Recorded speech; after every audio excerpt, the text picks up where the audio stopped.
Well, parents, it's that time of year where schools will be calling down your phones and sending those emails to discuss your child's IEP.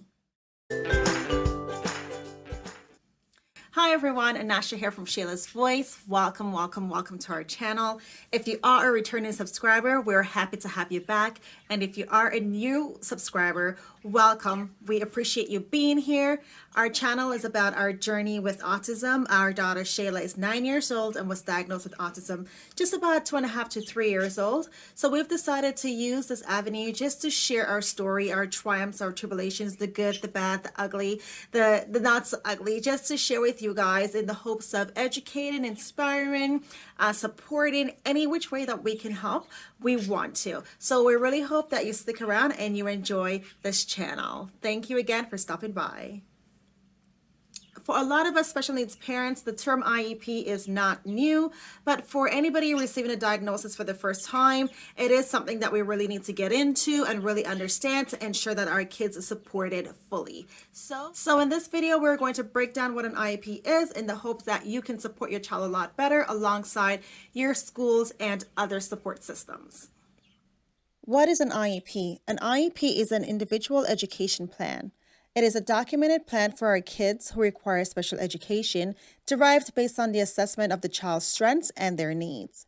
An IEP is a working document. It is a record of the modifications and accommodations needed to help our kids achieve their learning goals. IEPs document alternative expectations for our kids that are outside of the regular curriculum that are needed to support their learning and well-being. It records the specific knowledge and skills to be assessed and evaluated throughout the school year.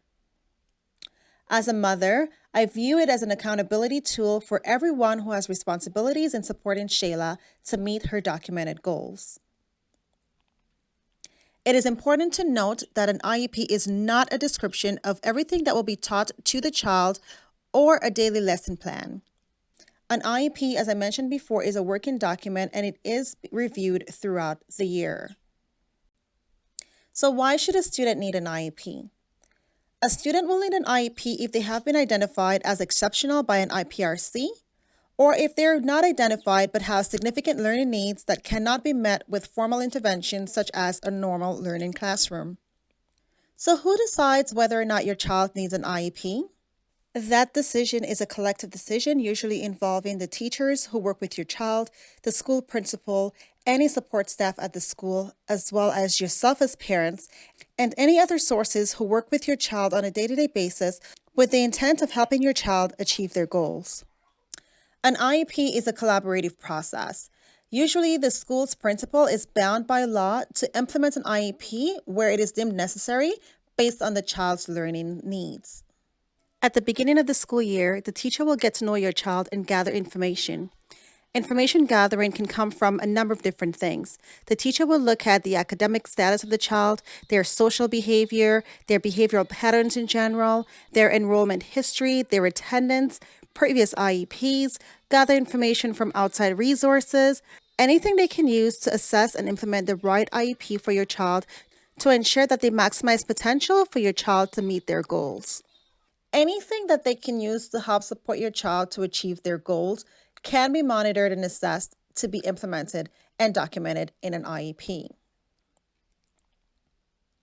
Part of that assessment also includes speaking to us as parents, because as the primary caregivers, our input is highly important on deciding what goes into our child's IEPs. So it is very, very important that you as a parent participates in your IEP process. As I mentioned earlier, other support systems can be involved. What I do personally is I also invite Shayla's therapists, her speech, her ABA therapist. I always invite these individuals to our IEP meetings. It just makes more sense that these individuals are all working together to help Shayla achieve her goals. There should always be a collaborative approach with the IEP process. The teacher will set the direction, the teacher will develop the content, implement the content, and as a group, the IEP needs to be reviewed throughout the school year to ensure that the goals are being met or whether or not the goals need to be switched out to something else. I cannot stress how important it is for parents to be involved in the IEP process.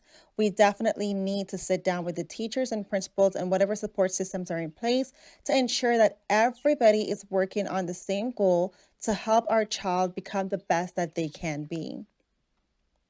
IEPs are not for the schools only, they are something that we can work on at home as well. Stay tuned for part 2, where we will walk through item by item what an IEP template looks like. Thank you so much, guys, for watching. Thank you for sticking around. If you feel like this video is going to be helpful to anyone, feel free to hit that share button. As well, if you have not already done so, like and subscribe, hit the notification bell. When a new video gets uploaded, you will be one of the first people to know. We will see you soon. Take care.